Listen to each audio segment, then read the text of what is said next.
Weather experts వీళ్ళంతా కూడా మాట్లాడింది నిజంగా ఈ ఎలినో పరిస్థితులను ఎదుర్కోవడానికి తెలంగాణలో ఉండేటటువంటి ప్రత్యామ్నాయ అవకాశాలు ఏమున్నాయి, ఏ రకంగా నీళ్ళని సాగునీరు కావచ్చు తాగునీరు కావచ్చు తెలంగాణ రైతాంగానికి తెలంగాణ ప్రజలకు ఇవ్వాలనే దాంట్లో బాగానే మీరు చర్చ పెడుతున్నారు. డెఫినెట్ గా దీనికి సంబంధించి మనం మాట్లాడుకోవాలి.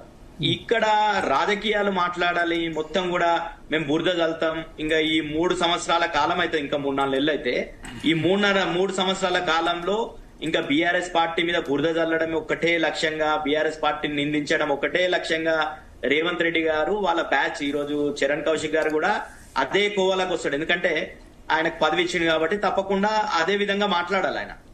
ఆయన రేవంత్ రెడ్డి ఏది మాట్లాడతాడో ఏదా రాజా తదా నాయకులు అన్నట్టు వాళ్ళ నాయకులు. మీరు కేటీఆర్ ఏం మాట్లాడారో మీరు అదే అంటారు, ఆయన రేవంత్ రెడ్డి ఏమంటారు అదే అంటారు. కామనే కదా దాని ఏముంది. మరి ఈ రోజు ఇంజనీర్ ఎక్స్పర్ట్స్ రిటైర్డ్ ఇంజనీర్స్ కావచ్చు అందరు చెప్తున్నది ఏంది, బీఆర్ఎస్ వర్షన్ కాదు, బీఆర్ఎస్ వర్షన్ పక్కకు పెట్టండి. బీఆర్ఎస్ పార్టీ మేము కాళేశ్వరం కట్టినాం, కాళేశ్వరం ఎందుకు కట్టాల్సి వచ్చిందో మీకు తెలుసు, అందరు తెలంగాణ సమాజానికి అంతా కూడా తెలుసు. గతంలో ఎందుకు కట్టలేకపోయారు, మనం రాష్ట్రం తెచ్చుకుందే నీళ్లు నిధులు నియామకాలు అనే ఈక్వేషన్ లో రాష్ట్రం తెచ్చుకోవడం జరిగింది. ఆ రాష్ట్రంలో తుమ్మిడి ఎక్టి కోసం ఎంత ప్రయత్నం చేయాలో అంత ప్రయత్నం మహారాష్ట్రతో చేస్తే మహారాష్ట్ర వాళ్ళు ఒప్పుకోలేదు. లేని పక్షంలో మాకు అక్కడ కేంద్రంలో ఉండేటటువంటి సిడబ్ల్యూసి అక్కడ వాటర్ అవైలబిలిటీ లేదు, ఏదైతే ప్రాజెక్ట్ కి డిజైన్ చేసినామో అంత అవైలబిలిటీ లేదంటేనే మేడిగడ్డకు షిఫ్ట్ కావడం జరిగింది. మేడిగడ్డకు షిఫ్ట్ అయిన తర్వాత విజయవంతంగా మోటార్స్ నడిచినాయి, అంత బ్యారేజీలు మంచిగానే ఉన్నాయి. ఒక 2 ఫీలర్లు మాత్రమే కాళేశ్వరం ప్రాజెక్ట్ అంటే కేవలం మేడిగడ్డలో 2 ఫీలర్లు కుంగంగానే మొత్తం కాళేశ్వరం కుంగింది. ఇప్పటి కూడా ఇంకా నిస్సిగ్గుగా రేవంత్ రెడ్డి గారు కాళేశ్వరాన్ని పూలేశ్వరం అంటుడు. ఈరోజు సిగ్గుండాలి, ఎందుకంటే ఆయన ముఖ్యమంత్రి అయిన తర్వాత గంధమల్ల రిజర్వాయర్ కి ఫౌండేషన్ వేసింది. దానికి గంధమల్ల రిజర్వాయర్ కి నీళ్ళు ఎక్కడి నుండి వస్తాయి, మల్లన్న సాగర్ నుండి నువ్వు తీసుకుపోవాలనుకున్నావు, మల్లన్న సాగర్ కొండపోచమ్మ సాగర్ నుండి నువ్వు తీసుకుపోవాలనుకుంటున్నావు. అదే విధంగా మూసి ప్రక్షాళన చేయాలంటే నువ్వు మల్లన్న సాగర్ నుండి నీళ్లు తీసుకొని వస్తా అంటున్నావు. ఈ మల్లన్న సాగర్ కావచ్చు ఇట్లాంటి 19 రిజర్వాయర్లు కేసీఆర్ గారి హయాంలో కాళేశ్వరం ప్రాజెక్ట్ లో అంతర్భాగంగా 19 రిజర్వాయర్లు, 21 సబ్ స్టేషన్లు, 3 బ్యారేజీలు, ఇట్లా 1500 పైచిలకు టనల్స్, ఆ టనల్స్ 203 కిలోమీటర్ల టనల్స్, 1500 గ్రావిటీ కెనాల్స్. ఇవన్నీ కడితే అసలు మేడిగడ్డ దగ్గర చక్కగా ఇవన్నీ కడితే లాభం. 3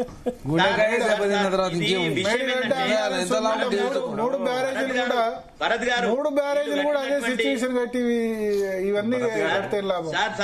భరత్ గారు అది ఉన్నటువంటి పరిస్థితి కనీసం ఆపరేషన్ అండ్ మెయింటెనెన్స్ చూసుకోలేదు, చూసుకుంటే ఈ సిచ్యువేషన్ రాలేదు.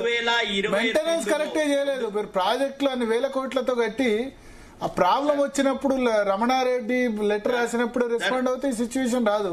Sir operations and manage ONM అనేది అసలు విభాగమే తెలంగాణలో లేకుండే. తెలంగాణలో OMN తీసుకొని వచ్చింది కేసీఆర్ గారు. వ్యవసాయంలోనే OMN తీసుకొని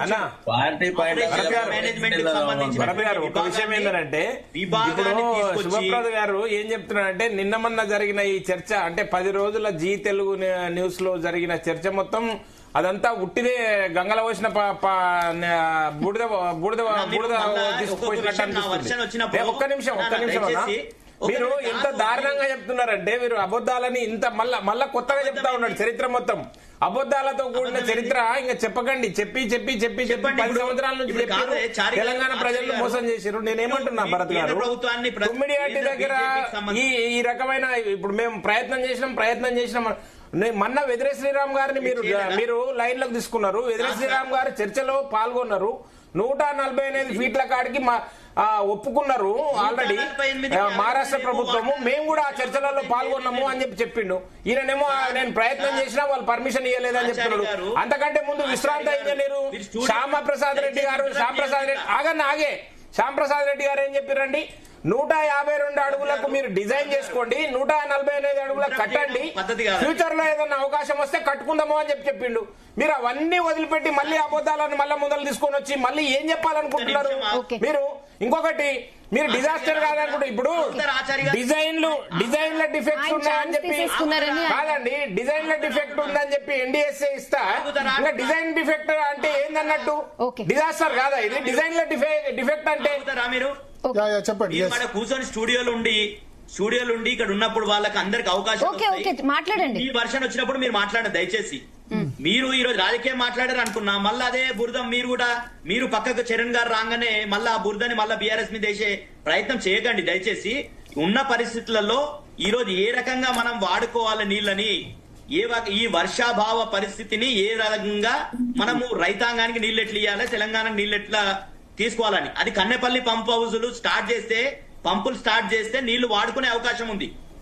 ఆ నీళ్లు వాడుకునే అవకాశాన్ని మీరు వినియోగించకుండా హలో వింటున్నా చెప్పండి.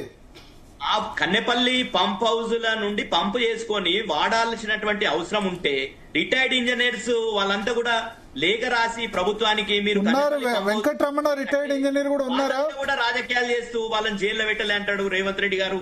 దాని మీద బీజేపీ స్పందించదు. మీ బీజేపీ ఈటల రాజేందర్ గారు ఏం మాట్లాడినరో ఈయన మాట్లాడారు. ఆచారి గారు ఈటల రాజేందర్ గారు ఎంత మంచిగా చెప్పిండు. ఆయన కూడా అక్కడ ఆయన ప్రాంతానికి కూడా నీళ్లు రావాలి కాబట్టి ఆయన కూడా చెప్తున్నాము. శుభప్రద్ మేము కూడా చెప్తున్నాము, ఎత్తిపోయే అవకాశం ఉన్నంత వరకు ఎత్తిపోయామనే చెప్తున్నాం. మేమేమో ఎండబెట్టమని చెప్పలేదు, ఎత్తిపోయామనే చెప్తున్నాం. రైతుల పుట్టగొట్టకండి అని చెప్తున్నాం ప్రభుత్వానికి. కట్టినటువంటి హైవేలు ఎన్ని కొట్టుకుపోయినాయి అర్థమవుతుందా? ఇంకా హైవేల గురించి ఎందుకు మాట్లాడతావులే, ఈడ ఉన్న దాని గురించి మాట్లాడు, హైవేల గురించి కాదు మాట్లాడేది. టెర్మినల్స్ కొట్టుకుపోయినాయి, కొత్త గాలివానకు టెర్మినల్స్ కొట్టుకుపోయినటువంటి పరిస్థితి. దేశంలో ఏ రకంగా బ్రిడ్జిలు కూలిపోతున్నాయి చూస్తున్నాం మనం. అట్లా కాదు మిత్రమా, మీరు చర్చ పక్కదారి. ఇప్పుడు మీ దగ్గర చర్చించడానికి అంశాలు లేకపోతే చర్చ పక్కదారి పట్టిపోతుంది. మీ దగ్గర చర్చించడానికి అంశాలు ఉన్నాయా చెప్పండి, దాని గురించి మాట్లాడండి. ఒకసారి ఇంజనీర్ తీసుకుందాం, ఒక్క నిమిషం. నీళ్ళు ఏ విధంగా భరత్ గారు నీళ్లు వాడుకోవడానికి బీఆర్ఎస్ పార్టీ ఒక ప్రతిపక్ష పార్టీగా కన్నెపల్లి పంప్ హౌజులు స్టార్ట్ చేయండి అడుగుదాం. మీరు అన్నదాన్ని అడుగుదాం. వెంకటరమణ గారు ఒకసారి పీసీఆర్ తీసుకోండి. నాది నేను మ్యాప్ ఇక్కడ చెప్తాను. వెంకటరమణ గారు, పాత వెంకటరమణ గారు ఇంజనీర్ జాయిన్ అవుతున్నారు. ఆయన అయితే డెడ్ అగేన్స్ట్ ఉన్నారు వాటర్ లిఫ్ట్ చేయడానికి. వెంకటరమణ గారు, ఇప్పుడు మీరు గతంలో ఎల్లంపల్లి డిఈ టెక్నికల్ కదా చేసింది? అవునండి. ఇప్పుడు ఎల్లంపల్లిలో 20.175 టీఎంసీలకి 6 టీఎంసీలు మాత్రమే ఉన్నాయి. ఇంకా 14 టీఎంసీలు నీళ్లు రావాలి, వరద వస్తే ఎత్తొచ్చు, అప్పటి వరకు లేదు. ఇప్పుడు ఏంది టెక్నికల్ గా ఏం ప్రాబ్లం? కన్నెపల్లి దగ్గర నిన్న కూడా 12 సెంటీమీటర్ల వర్షం పడ్డది కన్నెపల్లి దగ్గరే. మళ్ళా వరద పెరుగుతోంది మేడిగడ్డ దగ్గర. నిన్న 16,000 క్యూసెక్కులు ఉండే. ప్రాణహిత చేయవల్ల కూడా నేను డీ టెక్నికల్ గా పనిచేశానండి.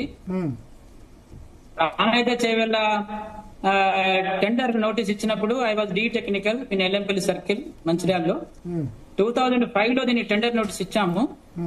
ప్రాణహిత అసలు crux of the issue Pattiseema ద్వారా ఎట్లా నీళ్లు ఎత్తుకొస్తున్నామో ప్రాణహిత